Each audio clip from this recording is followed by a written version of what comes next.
কাশ্মীরি আচার। Let's go. আসসালামু আলাইকুম গাইস, কেমন আছেন? Welcome to পিউস world. দেখতে পাচ্ছেন কাঁচা আমগুলো আমি পানিতে ডুবিয়ে রেখেছিলাম, কিন্তু এটা শুধু পানি নয়, এতে আমি লবণ ব্যবহার করেছি। বেশ খানিকটা লবণ, প্রায় 1 টেবিল চামচের মতো লবণ পানিতে আমগুলো আমি 6 থেকে 7 ঘন্টা ভিজিয়ে রেখেছি, যাতে আমের টক ভাবটা কিছুটা কমে আসে এবং আমগুলো থেকে কষ পরিপূর্ণভাবে উঠে যায়। তারপর আমি দুটো ছাঁকনিতে আমগুলো পানিগুলো ঝরানোর জন্য রেখে দিচ্ছি। আধা ঘন্টার মতো আমি আমগুলো পানি ঝরানোর জন্য ছাঁকনিতে রেখে দিয়েছি। তাতে করে আমের গায়ে কোনো পানি লেগে থাকবে না এবং আচার দেওয়ার পরে আমগুলো একটির সাথে আরেকটি লেগে যাবে না।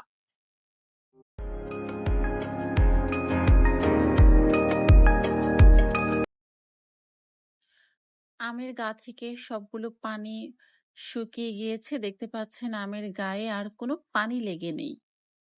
এখন আমি মশলাগুলো যেগুলো রেডি করে রেখেছিলাম সেটি হচ্ছে, কিছুটা আদা কুচি নিয়েছিলাম। আমি বড় 1 পিস আদাকে এভাবে ছোট ছোট করে, চিকন করে, লম্বা করে জুলিয়ান কাটের আকারে কুচি করে নিয়েছি এবং শুকনো মরিচ কেটে নিয়েছি বিচিগুলো সরিয়ে।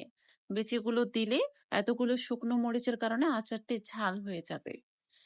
এবং 1 কেজি আমের জন্য আমি এখানে চিনির পরিমাণটা নিয়েছি 1 কেজি।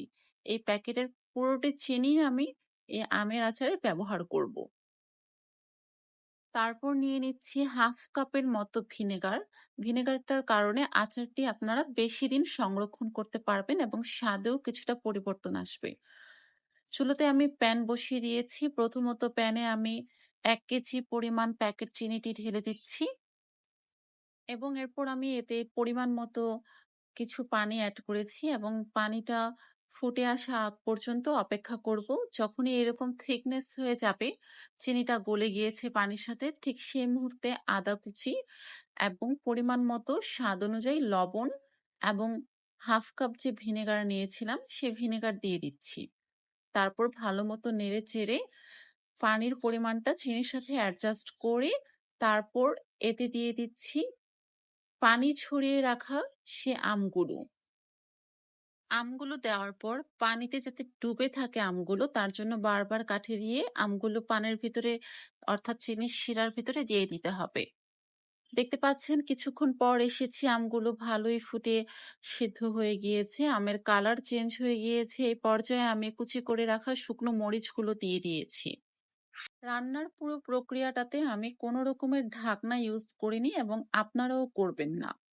এবং চুলার তাপটা অবশ্যই ফুল ফ্লেমে রেখে এই কুকটি করতে হবে। পুরো আচারটি রান্না করতে আমার প্রায় 45 মিনিটের মতো সময় লেগেছে এবং আমার আচার প্রায় রেডি। চুলার আঁচটা বন্ধ করে কিছুটা ঠান্ডা হয়ে আসলে আচারের কালার এবং স্বাদ সবকিছুই ভিন্ন হয়ে যাবে।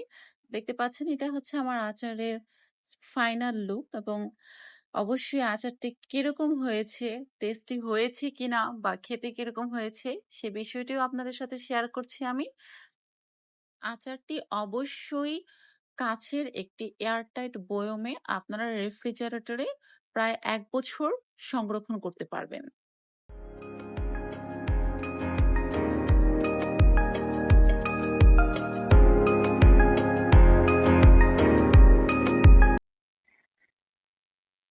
নিজে বানিয়েছি, কি বলবো, তারিফ করলেও ভাববেন মিথ্যা বলছি। আসলেই অসাধারণ। এই আচারটা যদি ঠিকভাবে বানানো যায়, আমি কেন, আপনারা বানালেও এটা খুবই সুস্বাদু হবে। কাঁচা আম সংরক্ষণ করার জন্য সব থেকে দারুণ প্রক্রিয়া হয়েছে আচার দেওয়া। আপনি যতই ডিপে কাঁচা আম সংরক্ষণ করুন বা কোনো প্রসেস করে সংরক্ষণ করুন, কিন্তু আচার বানিয়ে যখন আপনি এটা সংরক্ষণ করবেন, this is the best, trust me. মিষ্টির পরিমাণ তো ঠিক আছে গাইস, ভালো থাকবেন, আপনারাও বানিয়ে খাবেন, তখন আমি দেখবো। আল্লাহ হাফেজ।